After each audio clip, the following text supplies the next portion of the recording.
umfeli nomvukeli wami molweni bantakwethu. Ndiza nelizwi lesithandathu kumazwi wasemnqamlezweni.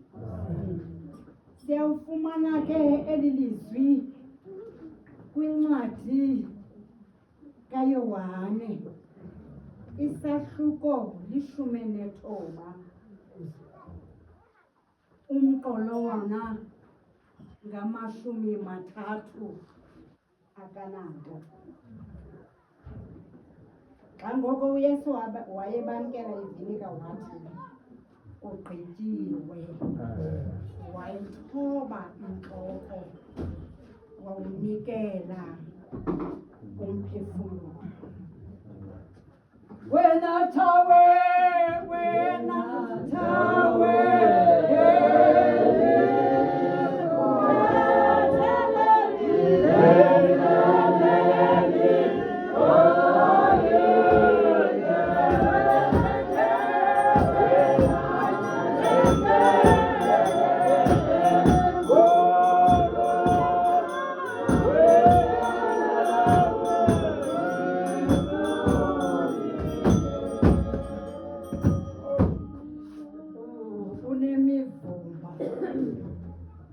ulidada igazi lomele emzimbeni, udiniwe, umhlana utshatyuliwe, athina ke ziva uyaqaqanjelwa, aqonda uba ukhona umenzi wakhe, makaziyaleze kuye, athi konele, kugqityiwe, ndiwunikela ezandleni zakho umphefumlo.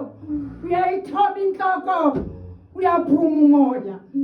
uYesu Kristu xa sinozoba Tata uBishop, xa ezalwa emhlabeni wadalwa zizandla ezaye zambekela imisebenzi nemiqondiso azayenza. Yiyo le nto ke ngoku xa keva imivumba yethu kuba simosha apha emhlabeni, aqonda into enye, mye kuphela umntwana omyaleza, uye kuphela umntu onothi kugqityiwe kuye, ukwenzela uyayazi into yokuba yena uzaba nosizi, ngoba kaloku balibala tata wethu kule miqondiso endithetha ngayo. Ndithetha ngemiqondiso apho wayephilisa imfama, apho wayephilisa abantu abanezithuthwane, apho wayephilisa abantu abanethombe legazi. Unjalo ke umntu ongenzwanga ngesandla selizwe. Enkosi.